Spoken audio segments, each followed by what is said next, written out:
Thank you so much for joining us, Abhijit. Thank It you. is an absolute pleasure to finally meet you in person, considering I followed you for all these years on Twitter, then which became X, of course. And your comments and your humor and satire and everything is something that I'm definitely a big fan of. I often disagree with a lot of what you write, but I thought it'd be great to have you speak to us, especially because you have a lot of comments to make on the general public discourse, Hmm. even the political and the judicial landscape. So, legal and political is not separate in my view now. Yeah.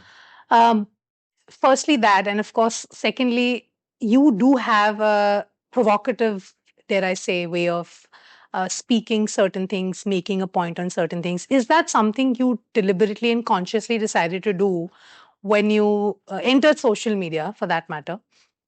Or is that something that you adopt because that's how you are? Um, I think it's a mix of both. See, the thing was when I first joined ORF, uh, before I only used to stick to foreign policy and defense. Hmm. And my boss out there, Samir Saran, he wouldn't let me work on defense for the first year because he always said, you will never understand defense till you understand the social policies, the economic policies, the education policies, the urban development. I'm like, how does urban development affect this? How does education affect this? They all did. Hmm. And so, the thing was, ORF was such an incubator. We had such good silos of expertise out there. It became very easy to rely on very good people for very in-depth, informed expertise on things. And so, I've created that network where I'm able to get very deep policy. So I got into overall government policy, Hmm. regulatory issues, law and order issues, and therefore judicial issues through that, basically. The second aspect is when you say provocative, throughout Australia, even when I was teaching, I was never considered provocative. Uh, the provocativeness comes here because you find that the quality of discourse is so lacking in expertise and banal. There is no intent of moving beyond certain uh, set piece. Rules. It's almost like a ballet. It's Hmm. choreographed. Hmm. There is no. It is not like a war which is unpredictable, right? And very simple example. This vegetarian in schools versus egg in schools. Yeah. See, nobody wants to get past this argument and say, what is the problem? It's a lack of vitamins in your diet, and it's a lack of protein in your diet. Now, what are the alternate pathways to protein? One is you can do what North Korea did. I know North Korea, but North Korea did, which was introduce a packet of soy milk. The problem with soy milk is it leads to estrogenation, Hmm. right? Now, there are other whey-based protein things which you can put as powders and things like that, bring it into meals. Now, when we were discussing that, so the thing is, fine, you can say everybody wants to say, Gobar party, Gau Bhakt party, whatever, and this thing. Then why don't you call the left Anda party or Congress Anda party? Why are they so fixated on eggs? Eggs. It's like that. The When your policy commentary is so staid, so static, there is no new ideas coming in. It's very important to, put those electric jolts into people's minds so that they're forced to think outside the Think box. outside the box. And especially these spaces, they are so tight collared, Yeah. defense, strategic, even commenting on the judiciary for that matter. Hmm. There is a certain expectation that, oh, this will irk judges or it will irk lawyers. Don't say this, don't say that, don't say anything anti judiciary, don't say anything anti legal ecosystem. It is there. That Yeah. concept is definitely there Hmm. in every space, I think. Uh, you yourself have commented a lot on the judiciary also. You have commented on the recent happenings also connected to the Cockroach Janata Party. In fact, very vociferously, you've taken a stand against the chief spokesperson also. Uh, is there any particular reason why you did that? Did you see something beyond what you didn't see, which is not available in the public domain? Did you see that there was a back end movement going on, backed by a political party? I mean, I just want to know what you we, think. we have certain tools that are not available to the public, so we've been tracking the back end for a while now, Right. right? And it's the same, personae dramatis who are moving this as we're with up. And we're not talking about the public figures, we're talking about the shady hidden guys and things like that. um, so but that wasn't it for me. India desperately needs an opposition. I want an opposition. The problem is our opposition is so bad. They are so atrocious. Things where you should be holding the government to account, you are not holding to account. And see, I am right wing in every sense of that word, right? So if this is the center, this is the right, and this is the left, right? The BJP used to be here. The BJP used to be here. The Congress used to be somewhere here. Assume this is the center point. The BJP was here. The Congress used to be somewhere here. Today, the thing is, the BJP is all the way from here to all the way here. And the left, there is only this tiny little space left. And everybody is competing for that same one left space. Nobody is outflanking the BJP on the right. Nobody is even pushing this back to the center. The Congress is now, Rahul Gandhi is more left than Sitaram Yechuri was. In many ways, yes. Yeah. So this is not good for the country. We are unfortunately, we're ideologically left of center to far left spectrum. There is no right spectrum left in this country. So what is the right wing that everybody talks about, especially the leftists nowadays? Well, it doesn't exist except in our minds out here. But the right wing, as far as I'm concerned, is economic libertarian, social libertarian,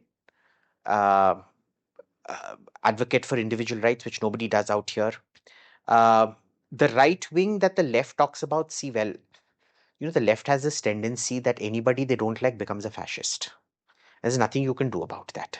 They will not accept the fact that both Mussolini and Hitler were avowedly socialist.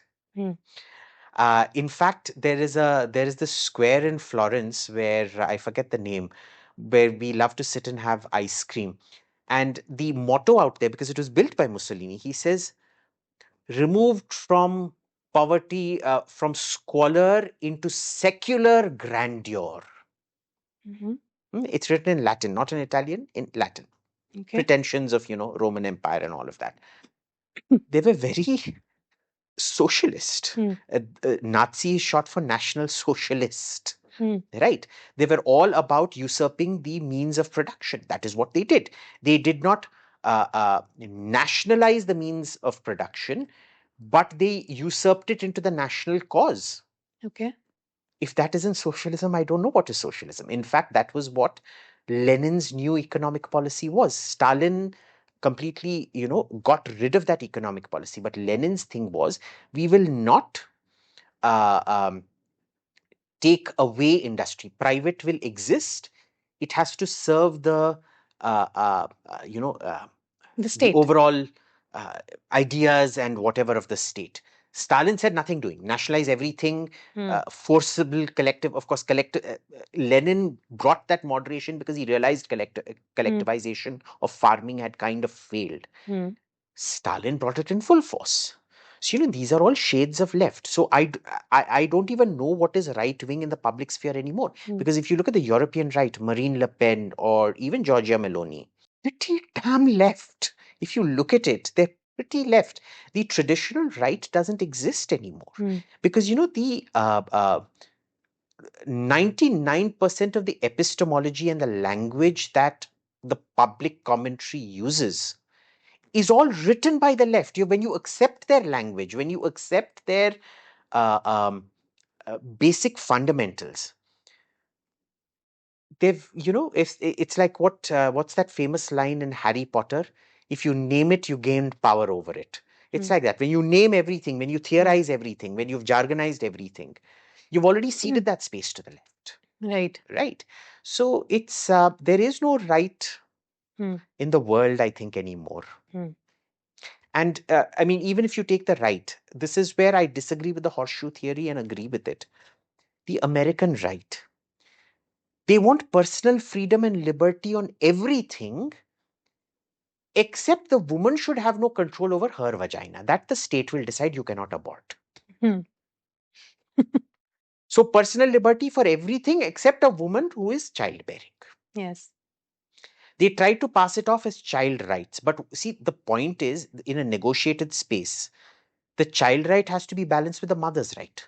Why does the mother have to carry that for 9 months? See, that's a debatable conversation altogether. It is. Because our courts have also been very. Our courts have been very good on this. If you saw the last judgment, Yes. I think it was 3 months back. Yes. It was a very nuanced. They left it to the family to decide the removal of, I think, of the abortion of the fetus or whatever had to be done. Yes. They left it to the family to decide what was going to happen. They said the hospital cannot decide. The government can't decide. This is a family decision that has to be made. I thought that was a salutary I think judgment. it was a minor. It was a minor involved. That's what you're talking about. I think so. Where the court did not really want to interfere.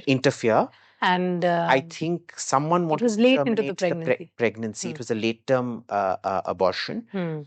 And I don't know what the circumstances of the pregnancy were, because it's been about 3 months. But I thought that was a very profound and deep judgment. I think they found this way between state interference and personal freedoms. And this is what the left always does. They want some kind of judgment or judicial interference or state interference in every single thing, because it sets the precedent to then start creeping into people's lives.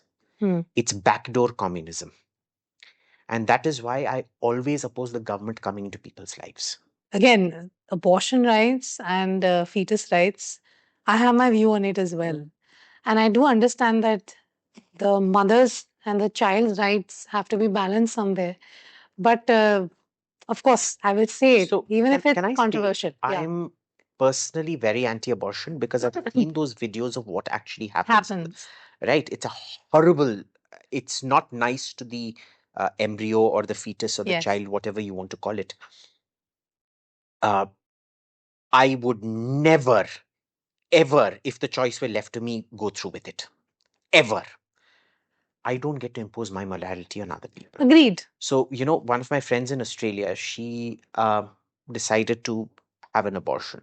Despite my personal misgivings, I was there hand-holding her through it. I didn't give her a lecture on morality because she asked me to be with her as a friend. She didn't ask me to be there as her pastor. Right. And I will do that.